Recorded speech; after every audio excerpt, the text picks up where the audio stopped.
Imaginémonos por un momento el aula de clases. En medio del aprendizaje surge un desafío, un niño que no sigue las reglas, que interrumpe, que parece no encajar. La reacción más inmediata, casi instintiva, es verlo como un problema de disciplina, una falta de límites que debe ser corregida. Pero, ¿qué pasaría si nos detuviéramos a escuchar más allá del ruido? Si entendiéramos de ese comportamiento es en realidad un lenguaje desesperado, un grito que pide ayuda de la única forma que sabe. Este es el corazón del debate que abriremos hoy. Una encrucijada fundamental para educadores, familias y para nuestra sociedad, donde debemos decidir si seguimos etiquetando y excluyendo o si nos atrevemos a decodificar el mensaje que se esconde detrás de la dificultad. En este episodio vamos a desarmar este complejo escenario pieza por pieza. No nos quedaremos en la superficie del problema, sino que profundizaremos en un sólido respaldo legal que en países como Colombia ya existe para proteger a estos niños, niñas y adolescentes. Hablaremos de la resolución 1197 de 2024, una normativa que no sugiere sino que exige que los apoyos, los ajustes razonables y la valoración por equipos multidisciplinarios son un derecho inalienable, pero también expondremos la dolorosa brecha que existe entre lo que dicta la ley y lo que sucede en la realidad de las escuelas, una brecha causada por la falta de voluntad, formación y un verdadero compromiso pedagógico. Prepárense para una conversación que busque desmantelar viejos prejuicios y que nos sitúa frente al espejo con una pregunta radical. ¿Estamos listos para dejar de intentar cambiar al niño y empezar de una vez por todas a transformar la escuela? ¿Has visto alguna vez a ese niño que no se queda quieto? A esa niña que responde sin levantar la mano, que grita, que se para sin permiso, que llora sin motivo aparente. A veces pensamos que no quieren aprender, pero la verdad es que no saben cómo hacerlo en un sistema que no los comprende. Y peor aún, no quieren ser etiquetados como el problema. Hoy vamos a hablar de quienes muchas veces son expulsados, no por violencia, sino por incomodidad. El trastorno del aprendizaje de comportamiento no es un defecto, es una forma distinta de existir en la escuela. Prepárate para cuestionar lo que siempre creíste sobre el comportamiento, la disciplina y el verdadero sentido de educar. Comencemos por el principio. ¿Qué es el trastorno del aprendizaje de comportamiento?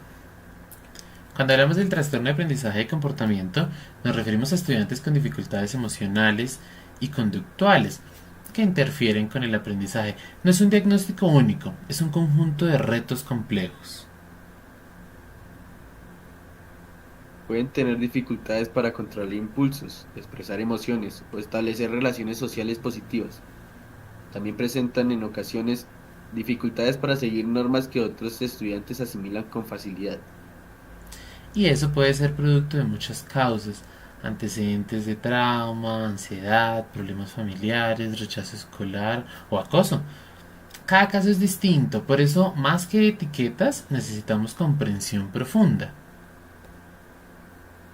Claro, lo que a veces llamamos mal comportamiento puede ser solo una forma de pedir ayuda, de gritar, mírame, acompáñame, no sé cómo hacerlo solo.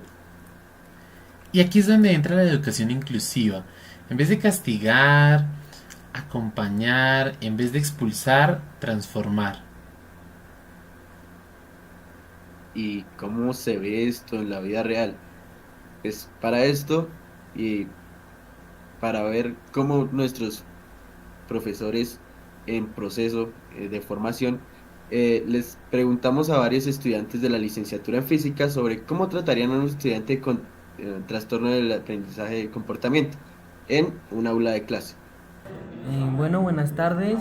Aquí respondiendo la pregunta de mi compañero Wilfran, eh, pues yo pensaría que en primer lugar pues tocaría como entender esta condición, como pues investigarla a fondo también con compañeros del colegio y pues buscar como actividades que hacerle al estudiante y pues también como ofrecerle un apoyo, también como de parte del colegio y pues también hablar con los padres y ofrecerle un apoyo como pues psicológico, más que todo como emocional para que el estudiante pues no se sienta como excluido en clase y que pues también buscar como el interés de él.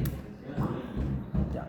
Bueno, respondiendo a la pregunta, yo lo ayudaría de forma en que él organice mejor su tiempo y tener como una agenda en donde estén las actividades que él tiene que realizar en el día y ponerle unas alarmas. Sin embargo, también buscaríamos como ayuda de la institución, porque sé que hay programas pues en los colegios, en las universidades, que lo pueden ayudar, pueden darle charlas psicológicas o pueden ayudarle más y pues darle clases especializadas a él para que él comprenda más. Lo que dicen los estudiantes es claro, necesitamos una escuela que no castigue el síntoma, sino que busque la causa. En los modelos históricos de la discapacidad, habían tiempos en que si no eras como los demás, no tenías lugar en la escuela ni en la sociedad. Eso fue el modelo de prescindencia. Si nacías diferente, entre comillas, eras una carga, un error, se te marginaba o desaparecía. Más tarde vino el modelo médico. El niño o niña con diferencias debía ser corregido, medicado y rehabilitado en la sociedad. La escuela seguía siendo la misma, lo que debía cambiar era la persona. Y hoy, con el modelo social y el enfoque de derechos humanos, entendemos que el problema no está en el niño o la niña, está en los entornos inflexibles y en nuestra falta de comprensión. Como dice la Convención sobre los Derechos de las Personas con Discapacidad, la discapacidad surge de la interacción entre la persona y las barreras del entorno. Bueno, buenas tardes. Respondiendo a la pregunta, yo personalmente me encargaría de un estudiante con esta condición, tratando de no estimularlo, tratar de conseguir un ambiente que no lo estimule demasiado para generar que el estudiante comprenda más y ponga su disposición más en la clase. Y por otro punto, hacer un sistema basado en el orden para que el estudiante tenga menos posibilidades de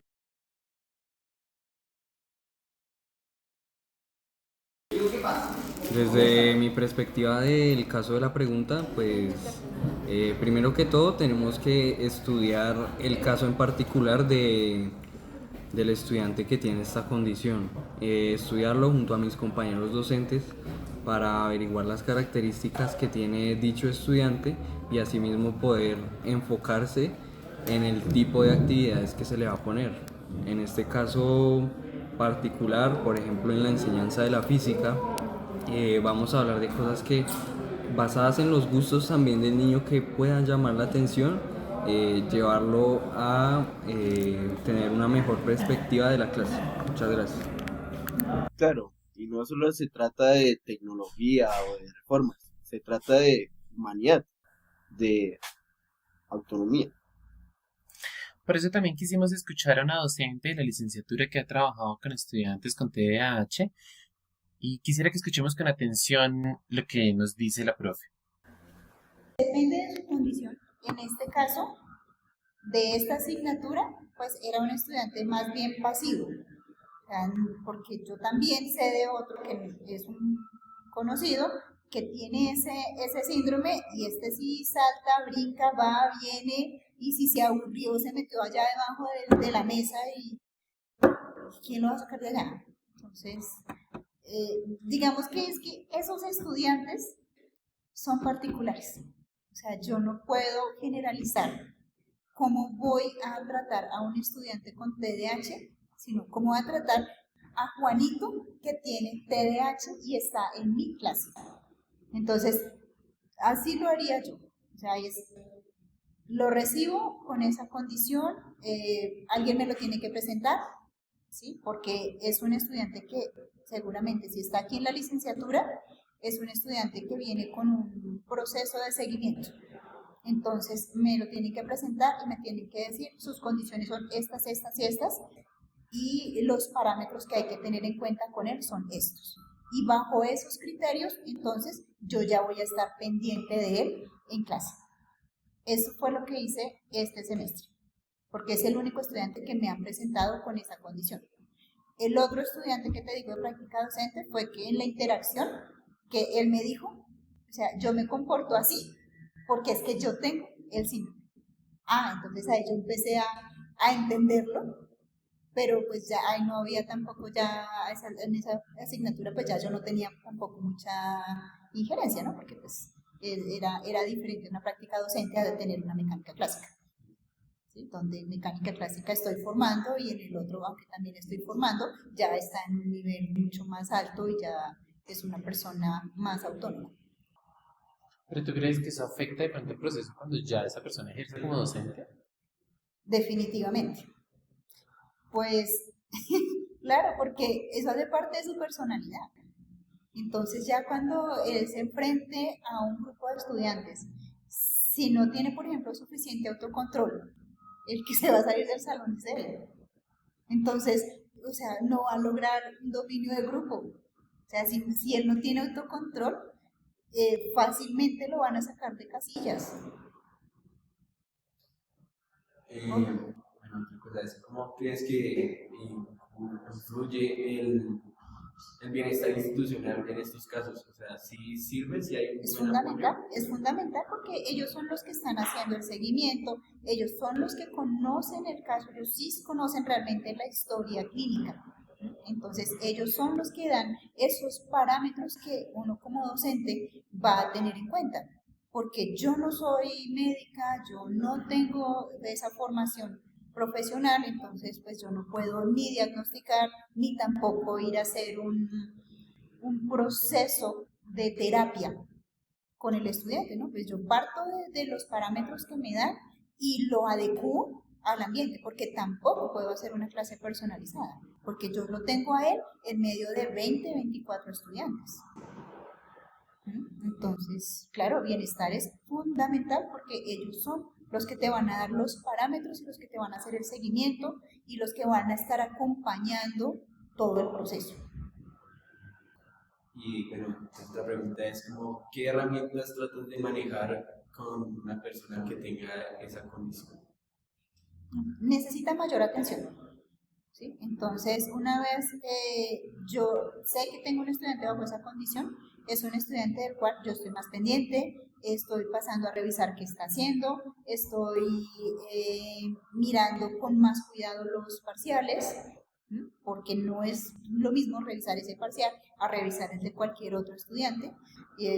Además, sí necesito pues ir viendo el progreso, porque al final seguramente voy a tener que entregar un reporte.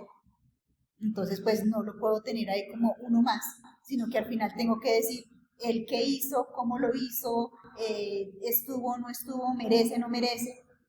Y si no estoy atenta, entonces ¿cómo? ¿Pero lo evaluarías de la misma forma como evalúas a los otros estudiantes? Sí y no. O sea, de alguna manera sí tiene que tener los mismos parámetros, pero también hay que hacer ciertas diferencias. Entonces, si el estudiante, por ejemplo, no tiene facilidad para escribir, ¿sí? Entonces, pues hay que pensar en un proceso donde pues, no sea solamente escritura, sino que también haya un ejercicio oral o haya un ejercicio donde él pueda, a través de un montaje, de alguna manera, mostrar que sí aprendió. O sea, en principio debería ser la misma evaluación, pero depende de la respuesta del estudiante. Si con la evaluación genérica, normal de todos, yo veo que no hay respuesta, tendría que entrar a hacer una evaluación diferencial. Listo, yo creo que muchas gracias. Después de haber escuchado a la docente que trabaja en la Universidad Distrital, en la licenciatura en física, pasaremos a escuchar la opinión y las herramientas que usan un docente de bachillerato y una docente de una escuela rural de segundo grado de primaria. Bueno, en todo caso, de un menor de edad que llega a matricularse en una institución educativa, y que presenta ya un diagnóstico, pues lo que se necesita es la colaboración de la familia para que suministren pues la papelería correspondiente, los certificados, el proceso que le llevan en la cuestión médica. Y a partir de allí las recomendaciones de los profesionales de la salud, pues sí corresponde a cada uno de los docentes que tienen trabajo con el menor y de acuerdo a los parámetros dados, establecer unos ajustes, lo conocemos como PIAR, un plan individual de ajustes razonables, en el cual pues se toma toda la temática, contenidos y propuestas que se pretenden para con el estudiante en la institución educativa, se ajustan de acuerdo a las posibilidades y a las características del estudiante, a las recomendaciones de los profesionales de la salud, y se empieza a hacer un plan de trabajo y una valoración con respecto al rendimiento que el estudiante puede dar. Si carecemos de esos documentos de diagnóstico, es muy irresponsable poder caracterizar a un chico, definirlo entre estas características, y de igual forma corresponde hacer la parte de remisión inicialmente pues a profesionales del mismo colegio que no tengan mayor experiencia, en caso de orientadores o docentes de apoyo, y ya con el concepto de ellos hacer el diálogo con la familia para que inicien un proceso de valoración por profesionales de la salud, y a partir de allí pues tendríamos el soporte con el cual nos da el derrotero para hacer los ajustes en cuanto al trabajo diario en el aula, y también pues lo que se le puede plantear al estudiante como alternativas para consecución de los logros escolares que le propone.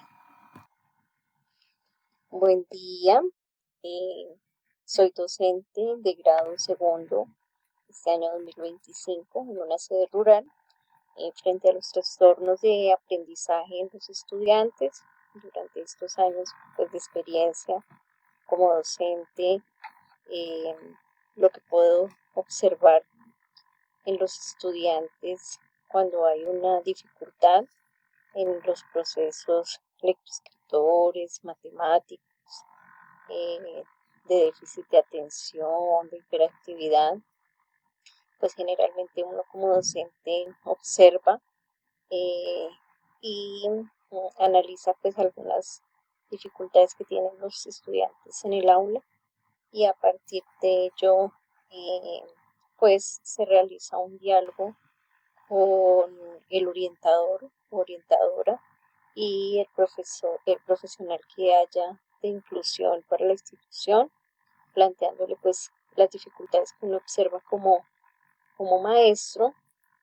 A partir de ahí el profesional o el orientador trabaja con el estudiante en mención frente a esos trastornos de aprendizaje, y a partir de ello y de lo que él observe frente a sus actividades y diálogos que realice con el estudiante, pues se genera un diálogo con la familia para que la familia pueda acercarse a su centro médico para empezar la atención profesional o médica del niño, y que desde allí se dé un concepto médico, una valoración en donde se pueda establecer el déficit o trastorno de aprendizaje que pueda llegar a tener el estudiante. Luego de esto y de que ya se tenga un diagnóstico y que el profesional como tal envíe algunas recomendaciones para el trabajo en el aula y para el trabajo en casa, se empieza a realizar un documento que se llama PIAR, Plan Individual de Ajustes Razonables, donde se hacen, como se refiere, ajustes a los procesos que el estudiante deba o tenga la necesidad de mejorar. Entonces, a partir de ello se analiza este PIAR, se puede hacer semestral o se puede hacer por periodos académicos. dando como unos logros, unos indicadores, unos ajustes que el estudiante puede llegar desde su dificultad, llegar a alcanzar durante cada periodo, durante cada semestre. Siempre debe haber un contacto permanente con la familia para que tanto familia como escuela trabajen de la mano en, en estos ajustes y en esas actividades que se plantean al estudiante. Para el maestro pues también hay un apoyo por parte del profesional de inclusión o del orientador con algunas estrategias también para abordar y trabajar en el aula. Aquí lo más importante pues es beneficiar al estudiante y que pueda llegar a superar algunos trastornos de aprendizaje que pueden ser transitorios, como por ejemplo la dislexia, la discalculia, que son trastornos que pueden llegar a superarse. Entonces, pues esa es como la hoja de ruta que se realiza y se hace un seguimiento, un informe, una valoración, tanto por parte del docente orientador, docente de apoyo y docente de aula, y también se hace como esa valoración de cómo fue ese proceso académico con el estudiante, cuáles fueron los logros durante el proceso, qué se alcanzó, qué dificultades aún se tienen, qué se debe mejorar de pronto para el siguiente año. Y es importante también que cuando se cambia de grado, de un grado, por ejemplo, en mi caso que tengo un grado segundo y pasa un niño a grado tercero, es importante el diálogo con el profesor que vaya a tener en el siguiente año para que conozca como toda la trayectoria y todos los ajustes que se hacen dentro de ese plan individual de ajustes razonables para que se siga como con ese proceso y se pueda seguir adaptando esos ajustes y poder beneficiar al estudiante en todo su proceso académico y escolar. Qué importante es eso, repensarnos como educadores, no solo adaptar estrategias, sino revisar Uy. Qué importante es eso, repensarnos como educadores, no solo adaptar estrategias, sino revisar nuestras propias creencias o carencias. Hablando de estrategias, podríamos centralizarlo en estrategias para el aula. El diseño universal para el aprendizaje no es una teoría lejana, es una práctica concreta. Se trata, a ciencia cierta, de diversificar las formas de enseñar, las formas de evaluar y de permitir múltiples formas de participación. Por ejemplo, en el caso de un estudiante con trastorno de aprendizaje de comportamiento, se puede usar un rincón de regulación emocional para cuando se sienta abrumado. Un área donde se sienta un poco más tranquilo, sin mucha presión de los demás compañeros. También pueden asignar tareas breves y pausadas, que no sean tan rigurosas como las que se tienen para otro tipo de estudiantes, con refuerzos positivos y frecuentes. Se puede permitir que se mueva en el aula, con roles activos como monitor, apoyo logístico, cosas así, que tenga una mayor actividad en el aula de clase. Esto es muy importante, sin embargo también es importante trabajar en equipo con los orientadores, con sus familias e incluso con otros estudiantes que actúen como compañeros de apoyo. No se trata de adaptar al estudiante a la escuela, se trata de adaptar la escuela al estudiante. La inclusión no es una excepción, es un derecho y debe ser la regla. Entonces, espere, y ahí metemos lo de la ley porque en este no lo metí. Ujú.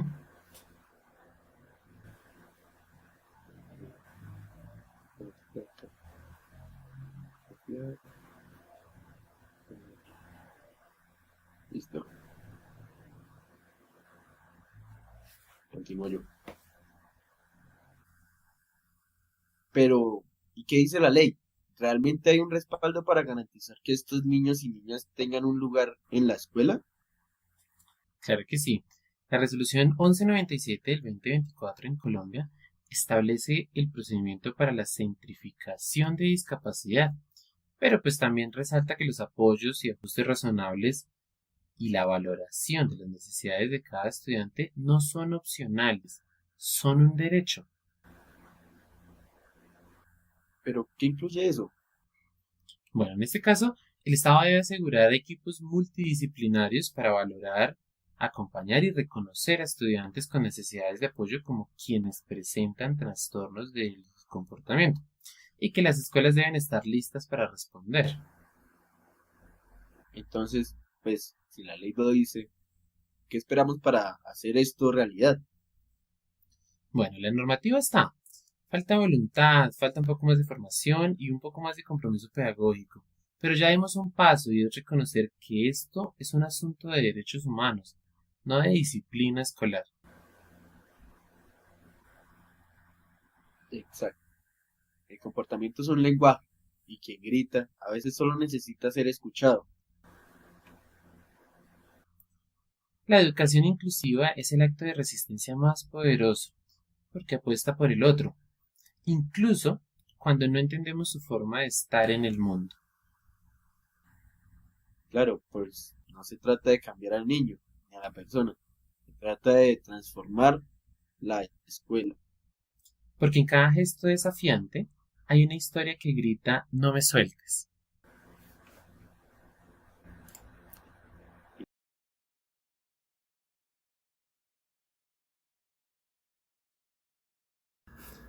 A lo largo de este episodio hemos desentrañado una verdad incómoda pero necesaria. El mayor obstáculo para la educación inclusiva no es la falta de herramientas legales, sino la inercia de un sistema que se resiste al cambio. Hemos visto cómo la normativa es explícita al señalar que cada estudiante tiene derecho a ser valorado y acompañado en sus necesidades, colocando la responsabilidad directamente sobre el Estado y las instituciones educativas. La conclusión es ineludible. El problema no reside en el niño o niña que presenta un trastorno de comportamiento, sino en la falta de preparación, recursos y, pues, sobre todo, de la convicción pedagógica para responder adecuadamente. Dejar de ver esto como un asunto de disciplina y reconocerlo como lo que es, un asunto de derechos humanos, es el primer y más crucial paso para la verdadera transformación. Y es aquí, en este punto de inflexión, donde la educación se convierte en un acto de resistencia. Como bien se dijo, la educación inclusiva es el acto de resistencia más poderoso, porque apuesta para el otro, por el otro, incluso cuando no entendemos su forma de estar en el mundo. Es una apuesta por la empatía sobre el juicio, por la adaptación sobre la exclusión, y esto nos obliga a mirar cada gesto desafiante no como una ofensa, sino como el capítulo de una historia que necesita ser leída con urgencia. Que el eco de esta conversación nos deje con esa imagen final, la de una mano extendida en medio de la dificultad, con una voz que, aunque no use palabras, nos grita con toda su fuerza: no me sueltes. Que seamos nosotros, como sociedad, quienes deseamos no soltar y construir, por fin, las escuelas que saben cómo sostener.